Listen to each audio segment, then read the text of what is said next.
I guess the Rockets think it would be a mistake at this point to give a max contract to either Jalen Green or Alperen Şengün. Kelly Iko reported, at this stage, it's unlikely either Şengün or Green receive max rookie extensions. Both are eligible for a 5-year deal worth up to $224.2 million. Houston has had conversations with both camps concerning an extension. We'll continue dialogue during the offseason, but the chances of either player, Green or Şengün, getting a deal like Cade Cunningham, who got $236 million, or Scotty Barnes, who could potentially get up to $270 million, a deal like that, the chances are slim. I mean, makes sense. It makes a ton of sense because the way the season ended with Şengün off the court and how well Green played, how bad Green was when Şengün was awesome when they were together. There's still more questions than there is answers about who the Rockets are. You mentioned this yesterday, Paul, and I think you're spot on about the Rockets have done the right thing in free agency by not going out and spending a ton of money, not getting Paul George, not getting Klay Thompson, not getting one of those big max guys. And this is the right path to take. And I think that continues now with the extension stuff. There's no reason to give them an extension right now. It's the same extension next year. So just hold off.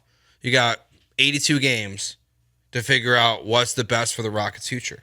You don't need to do it right now. And there's also the element of because Şengün was a lower pick, his cap hold for next offseason will be lower if they play it all the way out until next year. And so they'll have a little bit more cap. It's less true with Jalen Green just because he was the number 2 pick as opposed to number like 18 or whatever Şengün was. And so the Rockets can have a little bit more cap space by just letting it play out until next offseason. And they'll both still be restricted free agents next offseason. So like they can just sign whatever deal they want. If you want to know what it looks like they're doing, it seems to be that they are doing what the Philadelphia 76ers did this past offseason with Tyrese Maxey, where they could have paid Tyrese Maxey last year. They just would not have had the cap room to add Paul George into cap space that they did. So they're able to sign Paul George and then sign Tyrese Maxey. As if you did the other way around, you wouldn't have enough money for George. Yeah, so because with the new aprons and all these things, it's super complicated. I keep listening to these podcasts and radio shows that are trying to explain it, but essentially when you spend too much money now, it's a hard cap in the NBA, and the only way to trade said players is a dollar-for-dollar transaction. So at this point, the Philadelphia 76ers getting off the Paul George contract is going to be a daunting task if they want to do that. So yeah, that's what it's like the Devin Booker deal. If the Devin Booker deal is going to happen next offseason with these Phoenix picks, you would acquire Devin Booker first, pay him, and then pay Şengün. Well, it's more of a free agency thing. Yeah. It's more of because Fred VanVleet team option for 2025, 2026.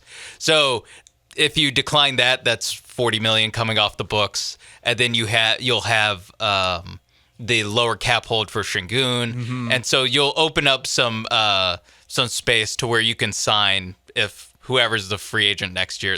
Basically next year's Donovan Mitchell, or next year's Paul George, or next year's Jimmy Butler, which I actually think it is Jimmy Butler. But I haven't looked ahead at who's going to be a free agent next offseason. One offseason at a time is what I always say. Got to take it a day at a time. Yes. On best day of your life. The greatest day of all. Because it's the day after Canada Day. It is the day after Canada Day.